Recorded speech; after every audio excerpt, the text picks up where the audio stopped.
The sun was falling behind the mountains when Rowan found the orc girl. He had been walking for 3 days without seeing another living soul. The road through Blackthorn Forest was supposed to be abandoned, but Rowan had no choice. The main road had been taken over by soldiers, and the nearest village had closed its gates after rumors of an orc army moving south. Rowan was a poor hunter. He owned no horse, no sword, no armor, only a worn brown coat, a small hunting knife, and a leather water flask hanging from his belt. That flask was almost empty. He had been saving the last few mouthfuls for tomorrow morning. But then he heard someone breathing. At first, Rowan thought it was an animal. He stopped. The forest was silent. Then he heard it again. A weak, painful breath. Rowan slowly moved between the trees. And there she was.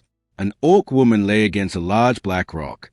Her green skin was covered with scratches and dirt. Her long black hair was tangled around her shoulders.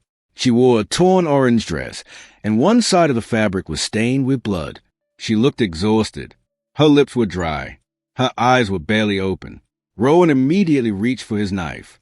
Every story he had ever heard about orcs told him the same thing. They were killers, raiders, monsters. But the woman in front of him didn't look like a monster. She looked like someone who was dying. Her eyes opened. She saw him. For a second, fear appeared on her face. Then she tried to move. She couldn't. "Go away," she whispered. Rowan didn't move. "You're hurt." "I said go." Her voice was weak. Rowan looked at the forest around them. No one's coming. She gave a bitter smile. "That's what I was hoping." Rowan stepped closer. She immediately reached for a small dagger lying beside her, but her hand trembled so badly that she couldn't lift it. Rowan stopped. "You don't have to use that." "Humans." She struggled to breathe. "Always say that before they attack." Rowan slowly raised both hands. "I don't want to attack you." "Then leave." Rowan looked at her lips. They were almost white. He understood. She wasn't afraid of him. She was afraid of dying. Rowan reached for his water flask. The orc girl stared at it. Her eyes followed every movement. Rowan removed the cap. He held it toward her. "Drink." She stared at him. "What?" "Water." She looked at the flask. Then at him. "How much?" "All of it." Her eyes widened. "You'll die without it." Rowan gave a tired smile. "I'll find more." "You won't." "Maybe." She shook her head. "You don't understand this forest." "No." Rowan knelt beside her. "But I understand thirst." For several seconds she didn't move. Then she slowly reached for the flask. Her fingers touched Rowan's hand. They were freezing. She took one small sip. Then another. Then she stopped. Rowan frowned. "Keep drinking." "No." "Why?" "You said it was all you had." "It is." "Then you need it." Rowan looked at her. "You need it more." The orc girl stared at him. Then something changed in her expression. She lifted the flask and drank. Slowly at first, then desperately. When she finished, she lowered it. A single tear rolled down her cheek. Rowan looked away. "Better?" She nodded. "Yes." "What happened?" She looked toward the trees. "They're coming." "Who?" "My father." Rowan's expression hardened. "Your father?" She nodded. "He wants me dead." Rowan looked at her wounds. "Your father did this." "No." She touched the blood on her dress. "His soldiers did." Rowan stood. "Then we need to move." She laughed weakly. "I can't walk." "I'll help you." "No." "Why?" "Because if you help me, they'll kill you too." Rowan looked around. "Who?" She whispered one word. "Orcs." A distant horn sounded. Rowan froze.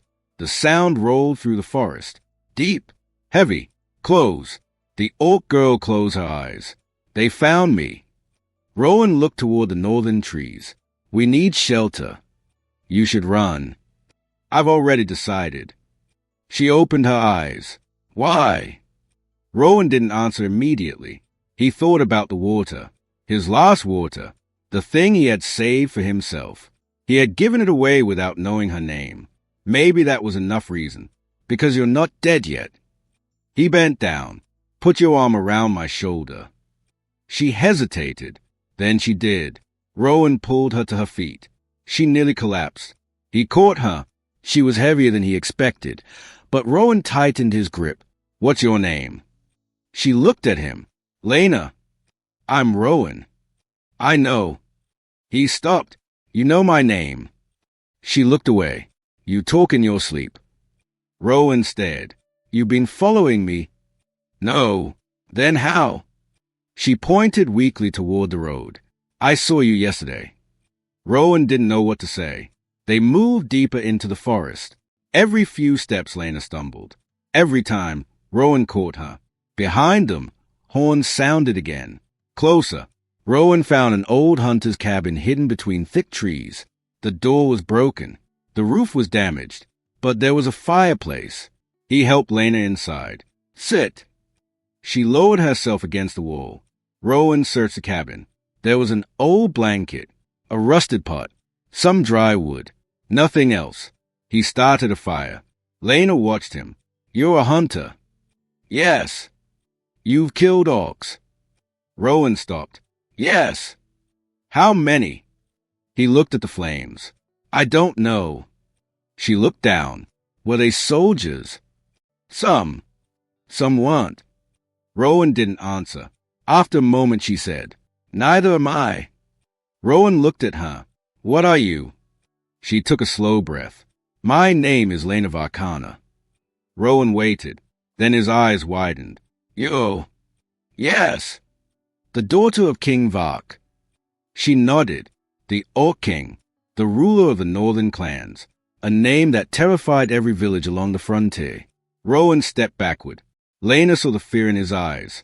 I told you to leave. Rowan looked at the door, then back at her. Why did you run? My father ordered an attack. On the human villages. Yes. Why? Because he believes humans will attack first. Rowan frowned. Will they? Lena looked at him. I don't know. That answer surprised him. But you stopped him. I tried. What happened? He sent his guards after me. Rowan looked at the wounds on her arms. You stole something. Lena's eyes narrowed. How did you know? People don't chase someone this far just because they ran away. She was silent. Then she reached beneath her dress and pulled out a small metal cylinder. Rowan stared. What is that? A message. To whom? The human king. Rowan's expression changed. What does it say? That my father is not planning to attack. Rowan stared. Then why is everyone saying the orcs are coming? Because someone wants a war. Before Rowan could ask another question, Lena suddenly grabbed his wrist. Don't move. What? Listen. Rowan went silent. At first, he heard nothing. Then came the sound. Branches snapping. Footsteps.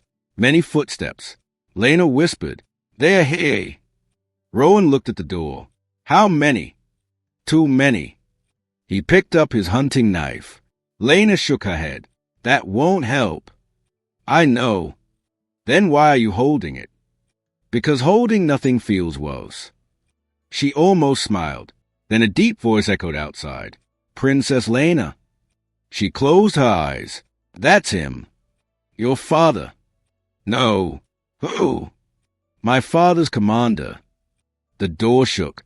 Rowan looked around the cabin. There was nowhere to hide. Then he noticed the fireplace. Behind it was a narrow opening, an old chimney tunnel. He moved the stones. Can you crawl? Lena looked at the opening. Barely. Good enough. The door shook again. Princess. Rowan helped her into the tunnel. Then he climbed in behind her and pulled the stones back. Seconds later, the cabin door exploded inward. Orc warriors rushed inside. Their commander entered last. He was enormous, covered in black armor, a giant axe hanging from his back. He looked around. Search everything. The warriors tore the cabin apart. One came close to the fireplace. Rowan held his breath. Lena pressed her hand against his mouth. The orc warrior kicked the stones. They didn't move. He turned away. Minutes later, The footsteps disappeared. Rowan and Lena remained silent. Then Lena whispered, "You saved me again." Rowan smiled. "You're keeping count." I They crawled through the tunnel for nearly half an hour. Eventually they emerged near a river. Lena fell to her knees. Rowan helped her sit. "You need rest." "So do you." "I'll rest when you're safe." She looked at him. "Why?" Rowan looked confused. "Why what? Why do you care?" He sat beside her. "I don't know." "That isn't an answer." Rowan looked across the river. "Maybe because nobody cared when I needed help." Lena said nothing. "My father died when I was young," Rowan continued. "My mother died later. I learned pretty quickly that the world doesn't stop when you're alone." He looked at her. "So when I see someone alone?" He shrugged. "I remember." Lena's expression softened. "My father used to say compassion was weakness." "What do you think?" She looked at the river. "I think my father was wrong." A sound came from behind them. Rowan stood. 3 human soldiers emerged from the trees. Lena immediately reached for her dagger. Rowan stepped in front of her. The soldiers raised their bows. "Move away from the orc." Rowan shook his head. "She isn't your enemy." The leader laughed. "You don't know what she is." "I know she's injured. She is a daughter of the Orc King." "I know. And you're protecting her." "Yes." The soldier lowered his bow slightly. "Then you're a traitor too." Lena stood. "You don't understand." "Don't talk." The soldier aimed at her. Rowan moved. The arrow flew. It struck his shoulder. He fell. "Rowan." Lena caught him. The soldiers froze. She looked at the arrow, then at the men. Something changed in her eyes. She stood. The weak woman who had barely been able to walk was gone. The princess had returned. "You have 5 seconds to lower your weapons." The soldiers laughed. "Oh, what?" Lena stepped forward. "You'll find out." The forest suddenly erupted. Orc warriors appeared behind the soldiers.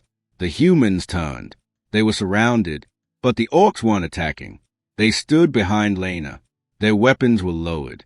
The commander who had searched the cabin stepped forward. "Princess." Lena looked at him. "Why are you here?" "Your father sent us." "To kill me?" "No." He removed his helmet. "Your father changed his order." Lena stared. "Why?" The commander looked at Rowan. "Because he heard what happened." "What happened?" "You gave the princess water." Rowan looked confused. The commander continued. "You had almost nothing. But you gave it to her." Lena looked at Rowan. "And then you protected her." The commander lowered his head. "My king wants to know why." Rowan laughed weakly. "Because she was thirsty." The orc commander looked at him for a long moment. Then he smiled. "That is exactly what I told the king." He stepped aside. A massive figure walked through the trees. King Vok. Lena immediately froze. Her father approached slowly. He looked at his daughter, then at Rowan. His eyes stopped on the bandage Rowan had made from his own shirt. "You gave her your water." Rowan nodded. "Yes." "You knew she was my daughter." "No. You would have done it anyway." "Yes." The king studied him. "Why?" Rowan looked at Lena. "Because she needed it." The Orc King was silent. Then he turned toward his soldiers. "Lower your weapons." Everyone obeyed. King Vok looked at Lena. "You stole my message." "Yes." "You betrayed your blood." "I stopped a war." "You embarrassed me." "I saved lives." The king's jaw tightened. Then he looked toward Rowan. "And this human?" Lena stepped closer to Rowan. "He saved mine." The king looked at his daughter, then at the water flask hanging from Rowan's belt. It was empty. Something in his expression changed. "Give me the flask." Rowan hesitated, then handed it over. The king held it in his massive hand. "This is all you had?" "Yes." "And you gave it away?" "Yes." King Vok looked at Lena. "When was the last time someone gave you something without asking for anything in return?" Lena's eyes filled with tears. I don't remember. The king lowered the flask. Then something unexpected happened. He knelt, not before Rowan, before his daughter. I was wrong. Lena stared at him. The entire forest became silent. King Vok continued. I thought strength meant never showing mercy. He looked at Rowan, but perhaps I was wrong about that too. Then a horn sounded from the south. Everyone turned. A messenger came running. King Vok. What? The human army has begun moving. The king's face hardened. Where? Toward the northern border. Lena immediately looked at Rowan. They're going to attack. Rowan shook his head. Then we stopped them. The king looked at him. You would fight for us. No. Rowan looked toward the south. I'd fight to stop both sides from destroying each other. Lena smiled. That's what I was trying to do. Rowan nodded. Then let's finish it. They traveled through the night. Humans and orcs moved together. Lena rode beside Rowan. At dawn, they reached a valley where the two armies were preparing for battle. Thousands of soldiers stood on opposite sides. Human banners on one hill, orc banners on the other. One command could begin a war that would last generations. King Vok raised his hand. His army stopped. The human commander raised his sword. Orcs! King Vok shouted. Wait! The valley fell silent. Lena rode forward. She held the metal cylinder above her head. This message proves the orc army never planned to attack first. The human commander laughed. Lies! Lena threw the cylinder toward him. A human soldier caught it. He opened the message. His face changed. What does it say? The soldier read it aloud. The orc king had ordered his armies to remain behind the northern border. No invasion. No attack. The humans had received false reports. Someone had forged the documents that started the crisis. The human commander looked toward his own officers. Who sent the original orders? No one answered. Then one man tried to flee. Rowan noticed. There! Soldiers grabbed him. Inside his coat they found another letter. A letter bearing the seal of a powerful human noble. A noble who wanted war because he planned to profit from the weapons and land that would follow. The truth spread through both armies. The war was canceled before the first sword was swung. King Vok turned toward Rowan. You were right. Rowan smiled. I usually am. Lena laughed. You definitely aren't. For the first time, King Vok laughed too. Weeks later, the northern border looked completely different. Human traders crossed the mountains. Orc healers entered human villages. Old enemies sat together around the same fires. And Rowan? He returned to his small home near Blackthorn Forest. He repaired the roof, built a proper fireplace, and, most importantly, kept a full water barrel outside his door. One evening, someone knocked. Rowan opened the door. Lena stood there. She wore a clean orange dress. Her hair was tied back. She was smiling. You're back. Yes. Why? She held up a wooden cup. I brought you water. Rowan laughed. You walked all this way to bring me water. You gave me your last water. I remember. So now I'm returning the favor. She handed him the cup. Rowan drank. Then he looked at her.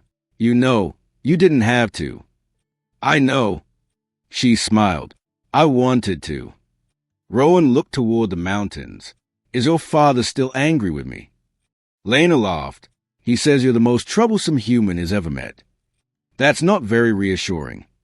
He also says that if you ever need anything, you can ask. Rowan raised an eyebrow.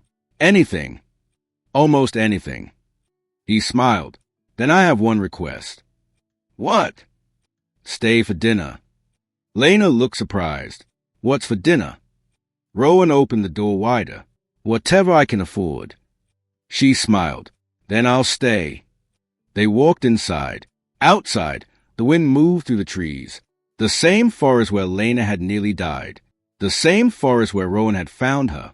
The same forest where two enemies had first met. But now there was no army behind them.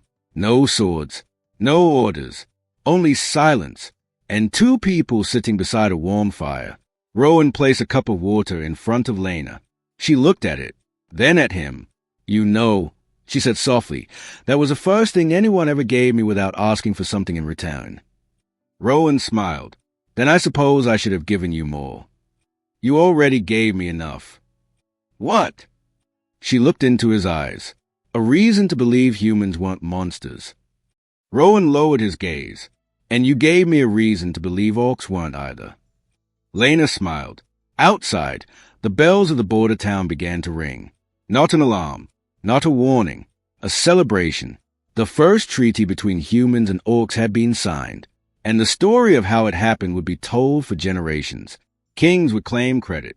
Generals would describe the battles that never happened. Historians would argue about the secret message that prevented the war. But the people who knew the truth remembered something much simpler.